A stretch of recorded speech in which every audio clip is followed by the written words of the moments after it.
अस्सलामुअलैकुम। Rehabilitation module का another important topic इस वीडियो में हम पढ़ेंगे, that is the management of the fractures. Basically सबसे पहले हम फ्रैक्चर्स का एक ओवरव्यू पढ़ेंगे, उसके बाद जो है उनकी मैनेजमेंट अच्छे से पढ़ेंगे और रिहैबिलिटेशन पढ़ेंगे along with orthosis and splinting किस तरह से की जाती है, ट्रैक्शंस कैसे होती है, सारी चीज़ें हम इस वीडियो में पढ़ेंगे। सो वीडियो का एंड तक ज़रूर देखिएगा। Starting with the management of fractures, what is fracture basically?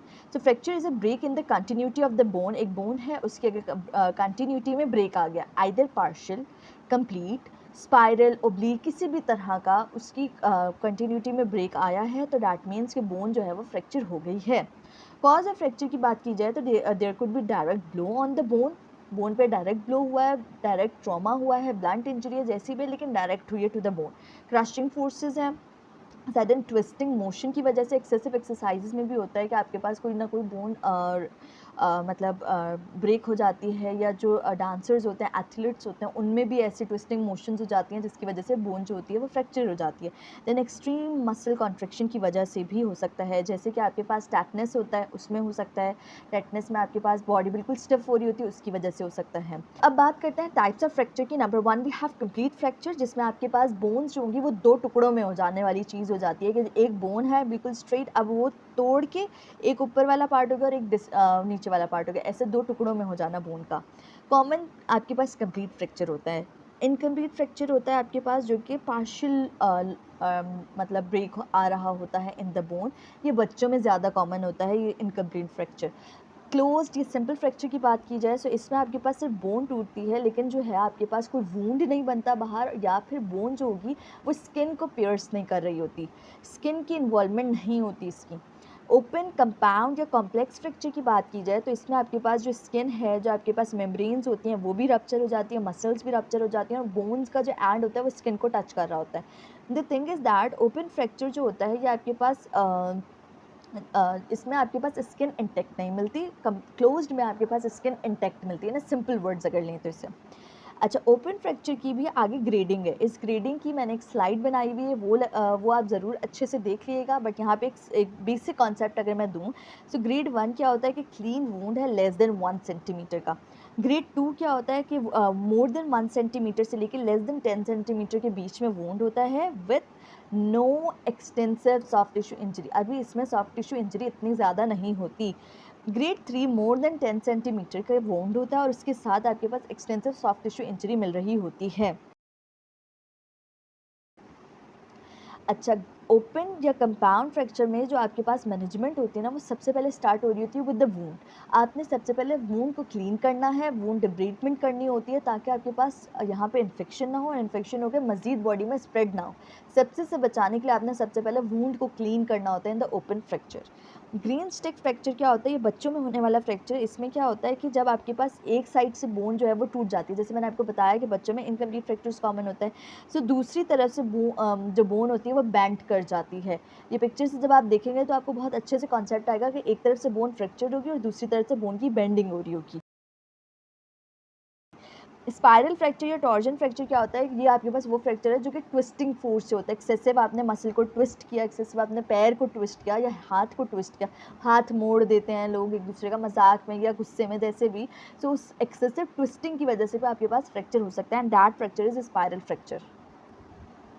Then we have a compression fracture. Compression fracture क्या होता है कि जब एक दूसरे को प्रेस करके कोई बोन जो है फ्रैक्चर हो रही होती है। ये आपके पास मैंने ऑस्टियोपोरोसिस में पढ़ाया था कि एक्सेसिव फ्लेक्शन अगर कर दी जाए वर्टिब्रीज की, ऐसे पेशेंट में जो कि ऑस्टियोपोरोटिक हैं, सो उसमें एक्सेसिव फ्लेक्शन की वजह से जो वर्टिब्रीज होते हैं उनका कंप्रेशन फ्रैक्चर हो जाता है। Then we have avulsion fracture. Avulsion fracture basically एक सिवियर किस्म का फ्रैक्चर होता है जिसमें बोन जो होती है वो टुकड़ों में टूट जाती है। ऐसा फ्रैक्चर होता है कि सेगमेंटेशंस हो जाए बोन के। डिप्रेस्ड फ्रैक्चर क्या होता है कि आपके पास बोन अंदर की तरफ से डिप्रेस हो जाती है, जैसे कि कोई ऐसी ब्लंट चीज़ मारी गई है जिसकी वजह से जो जो आपने चीज़ मारी हो वैसे ही बोन अंदर चली गई है। जैसे फॉर एग्जांपल ये पेन के पीछे का हिस्सा मारे तो ये तो बोन इसी तरह से अंदर डिप्रेस्ड हो जाएगी। स्ट्रेस फ्रैक्चर की बात की जाए कि ये आपके पास रिपीटेडली कोई आपके पास लोडिंग हो रही थी, रिपीटेडली कोई ट्रॉमा हो रहा था एक ही बोन को, उसके बाद बोन जो है वो फ्रैक्चर हो गई। तो रिपीटेड ट्रॉमा की वजह से, रिपीटेड लोडिंग अनलोडिंग की वजह से स्ट्रेस फ्रैक्चर होता है। पैथोलॉजिकल फ्रैक्चर जो होता है ये आपके पास डिजीज़ एसोसिएटेड होता है, लाइक ऑस्टियोमाइलाइटिस में फ्रैक्चर हो जाता है, पेजेट डिजीज़ में हो जाता है, कोई ट्यूमर है उसमें अगर फ्रैक्चर हो रहा है तो that is the pathological fracture. Clinical features की बात की जाए तो पेन मिलेगा आपको, फ्रैक्चर ऑफ द बोन हो रहा है तो डिफॉर्मिटी होगी, एडिमा हो रहा होगा, शॉक में पेशेंट जा सकता है, मसल एट्रोफी हो रही होगी, मसल स्पैज़म हो रहा होगा, क्रेपिटस, फंक्शन लॉस हो रहा होगा बिकॉज जो बोन है वो टूट गई है, अब बोन कोई काम नहीं कर पाएगी उस तरीके से बिकॉज उसकी अलाइनमेंट ही ख़राब हो गई, जॉइंट ही डिफॉर्म्ड हो गया, सो लॉस ऑफ फंक्शन हो रहा होगा और limitation of the joint movements.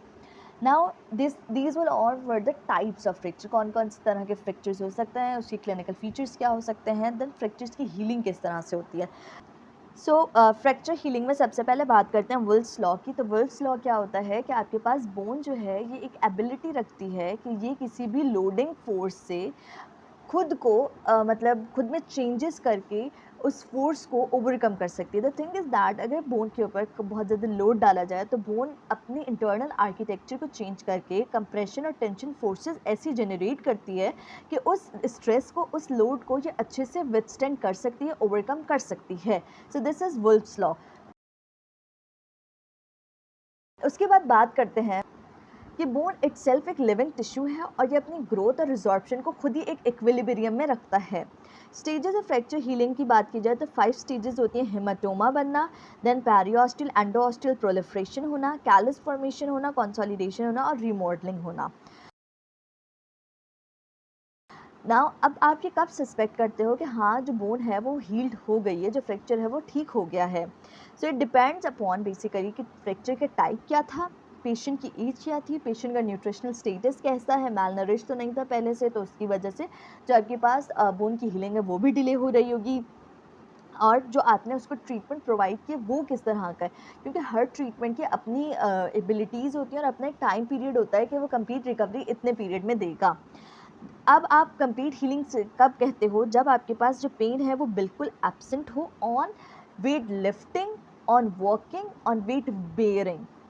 Then we have कि कोई टेंडरनेस ना हो on palpation, disappearance of fracture line on X-ray, X-ray बिल्कुल नॉर्मल आए, ठीक है, या कोई माइल्ड सा हो तो ठीक है लेकिन बेहतरी की तरफ जा रहा हो। Then full functional ability, full functional ability क्या, जैसे अगर आपके पास फीमर या टीबिया लोअर लिम्ब है तो वो जो है कम्प्लीटली वॉक कर सकता है, अपने काम खुद कर सकता है, तो डैट मीन्स कि आपके पास फ्रैक्चर हील हो चुका है।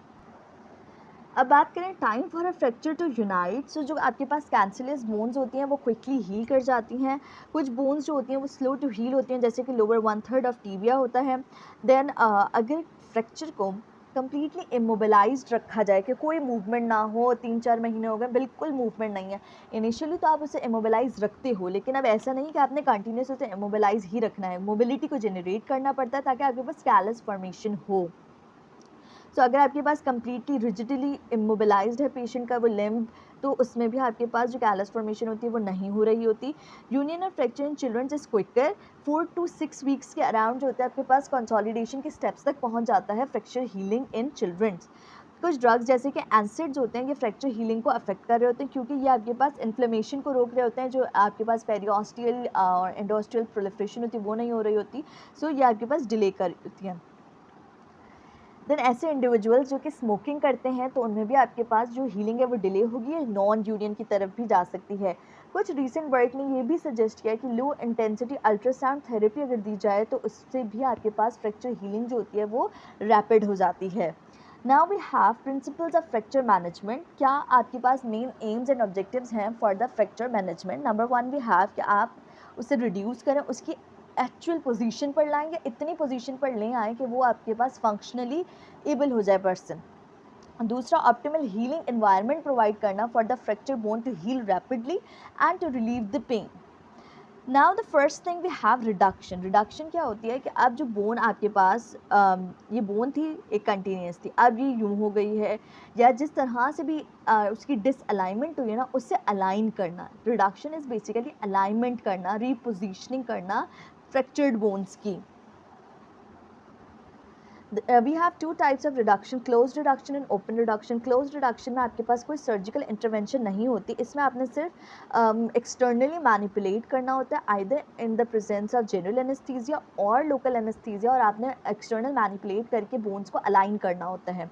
ओपन रिडक्शन में आपने सर्जिकली ओपन करना होता है उस साइट को और फिर आपने बोन्स को अलाइन करना होता है। ओपन रिडक्शन में आपने दो तरीके से कर सकते हैं आप ये, एक होता है आपके पास इंटरनल फिक्सेशन और एक होता है आपके पास एक्सटर्नल फिक्सेशन। इंटरनल फिक्सेशन में आपने इंट्रामेडुलरी नेलिंग कर सकते हैं, स्क्रूज लगा सकते हैं, प्लेट्स लगा सकते हैं, रॉड्स यूज़ कर सकते हैं जो कि बोन फ्रेगमेंट को बिल्कुल अपनी लाइन में होल्ड करेंगी। एक्सटर्नल फिक्सेटर्स में आप एलिज़ेरोव सर्कुलर एक चेन होती है, फ्रेम होती है जो कि आप यूज़ कर सकते हैं जिसमें रॉड्स होती हैं, द सर्कुलर रिंग, जो कि आपके पास ये रॉड्स जो होती हैं ये या जो स्क्रूज होते हैं एडजस्टेबल होते हैं एक्सटर्नली, और यह आप जो है बोन के फ्रेगमेंट्स को जॉइन करने के लिए, अलाइन करने के लिए यूज़ कर रहे होते हो। इसके अलावा अदर फ्रेम्स भी होते हैं या फिर आप स्प्लिंटिंग, कास्टिंग और बैंडेजेस भी आपके पास एक्सटर्नल फिक्सेशन और जो आपके पास क्लोज रिडक्शन दोनों में यूज़ हो रहे होते हैं। जो क्लोज रिडक्शन है ये हो रही होती है by the process of traction. Now what is traction और ट्रैक्शन की यूजेस क्या होता है? ट्रैक्शन क्या होता है कि यह आप एक पुलिंग फोर्स अप्लाई कर रहे होते हो उस बॉडी पार्ट पे जो कि फ्रैक्चर हुआ हुआ है ताकि वो अलाइन हो सके और बोन की जो आपके पास एक अलाइनमेंट है वो रीस्टोर हो सके। Now the thing is that कि इससे आप सबसे पहले जो चीज़ करते हो कि वो जो लिम्ब की लेंथ है या बोन की लेंथ है उसे रीस्टोर कर रहे होते हो। द थिंग इज़ दैट जब आपके पास बोन फ्रैक्चर हुई, ये बोन की लेंथ थी, अब जब बोन फ्रैक्चर हुई तो ये एक दूसरे के ऊपर भी जा सकती हैं, ये एक दूसरे के आगे पीछे भी हो सकती हैं, स्लाइड कर सकती हैं और एक दूसरे के ऊपर जा सकती हैं, तो उससे बोन की लेंथ को अफेक्ट होगा। उस चीज़ को अब हम यहाँ पर एक वेट हैंग करके इसको नीचे की तरफ खींचेंगे और अलाइन करेंगे, ठीक है। तो दिस इज ट्रैक्शन कि जो ये ऊपर चला गया है या जो ये बिल्कुल डिसअलाइंड हो गया, कहीं इस तरफ हो गया, इस तरफ या कुछ भी, तो उसको आपने यहाँ पे वेट हैंग करके उसको अलाइन करना है। Now to reduce dislocate joint, other importance क्या है कि जो जॉइंट डिसलोकेशन है उसे आपने ठीक करना हो, पेन को रिलीव करना प्री ऑपरेटिवली या फिर रेस्ट को प्रमोट करना, हीलिंग को प्रमोट करना post operatively. These all are the uses of traction. We have three types of traction. Number one, we have manual traction. Manually आपने उसे reduce करने की कोशिश की. Number two, we have skin traction and number three, we have skeleton traction. Now we have skin traction और skeleton traction. जो skin traction होता है इसमें आपके पास तीन ट्रैक्शन बहुत इंपॉर्टेंट है आपके एग्जाम्स पॉइंट ऑफ व्यू से रिलेटेड। बक्स ट्रैक्शन जो होती है ये आपके पास हिप बोन फ्रैक्चर के लिए यूज़ हो रहा होता है, जिसमें आप 5 to 7 पाउंड्स वेट जो होते हैं वो अटैच कर रहे होते हैं टू द स्किन। इसके साथ साथ आप गैलोस ट्रैक्शन कर रहे होते हो बच्चों में लेस देन 3 इयर्स में for the fracture of the shaft of femur. Russell traction होता है for the trochanteric fracture. Then skeletal fracture में क्या होता है, ये आपके पास प्रोसीजर इन्वॉल्व कर रहा था, सर्जिकल प्रोसीजर, बिकॉज इसमें स्केलेटल से आपको समझ आ रहा होगा कि आपको बोन के साथ वेट को अटैच करना है। जैसे कि 10 kg वेट जो होता है वो बोन से अटैच्ड होगा और वो ट्रैक्शन प्रोवाइड करेगा to the displaced bone. Now moving towards splinting. Splinting जो होता है कि आपके पास एक कॉमन मेथड है to immobilise the injured limb और द फ्रैक्चर्ड लिम्ब। इसकी जो आपके पास इंपॉर्टेंस है वो ये है कि ये स्टेबलाइज कर रहा होता है लिम्ब को, पेन को कम कर रहा होता है, एक्यूट इंजरी में, एमरजेंसी में आप इसको यूज़ कर सकते हो, एडिमा रिलीव कर रहा होगा। ये एडिमेटस जो कंडीशन डेवलप हो जाएगी, जो वर्सन हो सकती है, उसको कंट्रोल करने में ये हेल्प करता है। ये with different types of splint for the different site, तो उसको जो है मैं अभी आपको पिक्चर्स के साथ एक्सप्लेन कर देती हूँ। अब बात करते हैं स्प्लिंट से रिलेटेड। तो सबसे पहले आपके पास होता है क्लैविकुलर फ्रैक्चर में यूज़ होने वाला फिगर ऑफ 8। ये क्लैविकुलर फ्रैक्चर में भी यूज़ हो रहा होता है, इसके अलावा पैटेलर फ्रैक्चर में या एंकल फ्रैक्चर्स में भी यूज़ हो रहा होता है, लेकिन इसको मोस्ट कॉमनली जो जिसके लिए ये रिनॉन है that is the clavicular fracture. उसके बाद next we have aeroplane splint. ये आपके पास यूज हो रहा होता है द ब्रेकियल प्लेक्सस इंजरी। याद रखिएगा ये ऑस्पी और बीसीक्यू में आता है। एरोप्लेन स्प्लिंट का यूज़ ब्रेकियल प्लेक्सस की इंजरी में होता है ये यूज़। देन अब बात करते हैं different types of splint that are used in different types of fractures और इंजरीज। सबसे पहले आपके पास आता है अल्नर गटर स्प्लिंट, जो कि आपके पास मोस्ट स्पेसिफिकली यूज़ हो रहा होता है in the boxers fracture. Boxers fracture क्या होता है, आपके पास फिफ्थ मेटाकार्पल का फ्रैक्चर होता है ये, उसमें जो स्प्लिंट यूज़ होता है that is the boxer fracture. अच्छा, ये ज़रूर देख लीजिएगा कि सब लगे हुए कैसे हैं, इस पिक्चर को बहुत अच्छे से मेमोराइज़ करिएगा बिकॉज ये सेम पिक्चर तो नहीं कहूँगी बट येस इसी तरह से मिलती जुलती पिक्चर्स आ सकती हैं और डिफरेंट स्प्लिंट आपको दिखाए हुए होंगे और उसमें आपको पूछा हुआ होगा कि कौन सा जो है स्प्लिंट क्या है और किस टाइप ऑफ इंजरी में यूज़ हो रहा होता है। तो बॉक्सर्स फ्रैक्चर में अल्नर गटर फ्रैक्चर यूज़ होता है, जो कि आप देख सकते हैं क्योंकि हमने फिफ्थ मेटाकार्पल के फ्रैक्चर में यूज़ किया है, तो वो फिफ्थ मेटाकार्पल रीजन को ही कवर कर रहा होता है। Then we have a volar splint that is also known as cock up splint. याद रखिएगा, कॉक अप स्प्लिंट इसका दूसरा नाम है। ये जो यूज़ हो रहा होता है ये रिस्ट स्प्रेन्स में या स्ट्रेन्स में, कार्पल टनल लिगामेंटल इंजरीज़ में, लेसरेशंस में। लेकिन जो इसका मोस्ट इम्पॉर्टेंट यूज़ है that is the radial nerve palsy. Radial nerve palsy में यूज़ होने वाला स्प्लिंट कौन सा है, वोलर स्प्लिंट या cock up splint. Then we have thumb spica splint, नाम से बता रहे हैं कि ये कहाँ पे लगेगा, थंब पे लगेगा। ये नाविकुलर फ्रैक्चर में, थंब डिसलोकेशंस में या बैनेट्स फ्रैक्चर में यूज़ हो रहा होता है।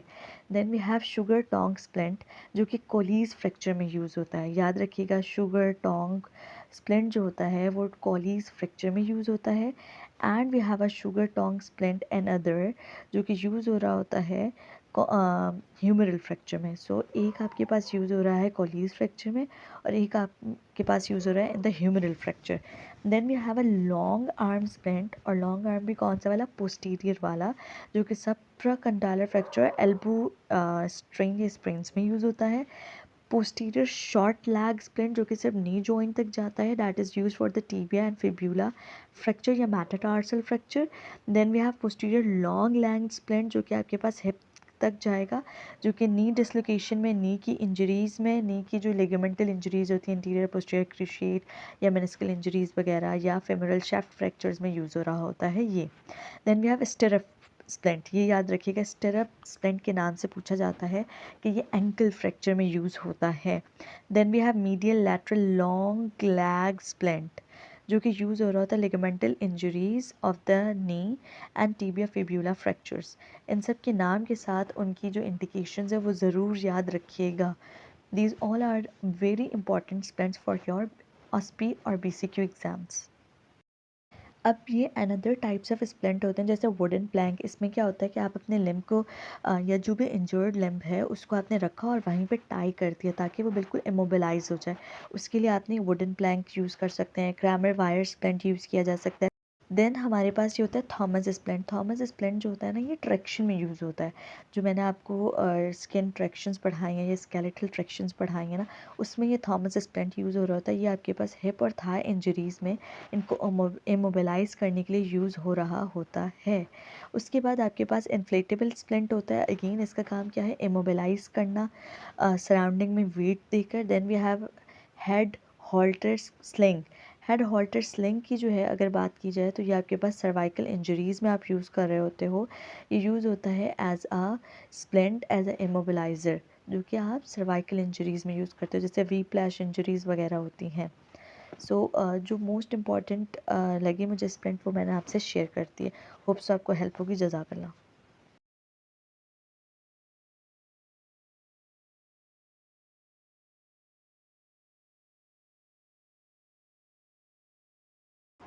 अर्ली रिहैबिलिटेशन मैनेजमेंट की बात करते हैं अब। इसमें क्या होता है, जैसे ही पेशेंट मेडिकली स्टेबल हो जाए, जो उसकी बोन डिस्प्लेसमेंट थी वो करेक्ट हो जाए, अदर सर्जिकली या एक्सटर्नल फिक्सेशन, जिस भी तरह से बोन की डिस्प्लेसमेंट, उसका पेन, उसकी इन्फ्लेमेशन सब सबसाइड हो गया, उसके बाद जो है रिहैबिलिटेशन स्टार्ट कर देंगे आप। एडिमा मैनेजमेंट सबसे पहली चीज़ होती है। बेसिकली होता क्या है कि नॉर्मल फिजियोलॉजिकल पाथवे होते हैं, किसी भी इंजरी के इन रिस्पॉन्स आपके पास एडिमा डेवलप हो जाता है इन द बॉडी। लेकिन एडिमा जो होता है वो जो आपके पास बोन हीलिंग है ना, उसको बहुत ज़्यादा अफेक्ट कर सकता है और कॉम्प्लिकेशंस का रिस्क बढ़ा देता है, like compartment syndrome, stiffness of the joint या रेंज ऑफ मोशन का कम होना। इन सारी कॉम्प्लिकेशंस को कम करने के लिए आपने सबसे पहले एडिमा को मैनेज करना होगा। और एडिमा को मैनेज करने के लिए, जैसे मैं पहले भी बहुत सारी वीडियोस में बता चुकी हूँ कि heat therapy, cold therapy, thermotherapy, TENS, ultrasonic therapy, there are so many therapies जो कि आप यूज़ करके इस चीज़ को कंट्रोल कर सकते हो। देन रेंज ऑफ मोशन बहुत इंपॉर्टेंट है, ये जो types of range of motion है ये भी, और जो मैंने ये कंटिन्यूस पैसिव मोशन बताया हुआ ये भी, इन सब की डेफिनेशंस भी आपके पास ऑस्पी में आती हैं। सो रेंज ऑफ मोशन प्रोवाइड करना आइदर पैसिव, एक्टिव असिस्टेड या active for the injured limb, और ये ज़्यादातर वो मूवमेंट्स होती हैं जो कि अबव या below the immobilise joint provide की जाए ताकि वो हीलिंग को रैपिड कर सके, क्योंकि मैंने आपको बताया था कि अगर कम्प्लीटली इमोबिलाइज्ड होगा ना पेशेंट का वो लिम्ब, तो उसमें भी हीलिंग नहीं होगी, आपको कुछ ना कुछ मोबिलिटी ज़रूर करनी होती है ताकि कैलस बने। पैसिव रेंज ऑफ मोशन क्या होती है, ये आपके पास वो मोशन होती है जिसमें पेशेंट जो होता है वो कोई इफेक्ट या कोई एफर्ट नहीं कर रहा होता, सिर्फ जो थेरेपिस्ट होता है वो आपके पास मूवमेंट करवा रहा होता है लिम्ब की। Active assistive range of motion क्या है, इसमें आपके पास पेशेंट खुद भी इन्वॉल्व है और थेरेपिस्ट भी साथ है या कोई इक्विपमेंट भी यूज़ हो रहा है साथ में। सो इसमें आपके पास पेशेंट जो है अपनी उस स्पेसिफिक साइड के मसल्स को मूव कर रहा होगा, मूवमेंट कर रहा होगा, ऐसी एक्सरसाइजेस परफॉर्म कर रहा होगा जिसमें वो कुछ एफर्ट खुद डाल रहा है और कुछ या तो थेरेपिस्ट डाल रहा है या फिर इक्विपमेंट यूज़ हो रहा है, कोई मशीन यूज़ हो रही है, कोई स्ट्रेपिंग हुई हुई है, वो उसकी वजह से उसे सपोर्ट मिल रही है। सो असिस्टिव है ये। एक्टिव रेंज ऑफ मोशन क्या है कि विदाउट एनी असिस्टेंस जो है पेशेंट मूवमेंट खुद कर रहा है। Okay, a very important phenomena here is that continuous passive motion.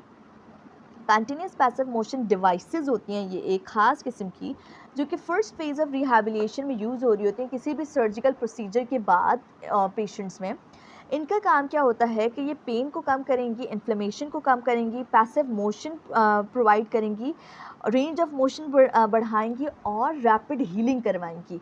ये वो मशीन्स होती हैं, ये वो डिवाइसेस होती हैं जो कि एक controlled range of motion provide कर रही होती हैं फॉर द इंजर्ड लिम्ब या सर्जिकल लिम्ब। ठीक है, जिस लिम्ब की सर्जरी हुई है, जिस लिम्ब पे इंजरी हुई है, उसमें एक specific range of motion provide करना इनका काम होता है ताकि उसका पेन कम हो, एडिमा रिलीव हो, इन्फ्लेमेशन कम हो, हीलिंग रैपिड हो। मोस्टली ये कब यूज़ हो रही होती है, नी रिप्लेसमेंट के बाद या फिर एंटीरियर क्रूशिएट लिगामेंट की रिकंस्ट्रक्टिव सर्जरीज के बाद।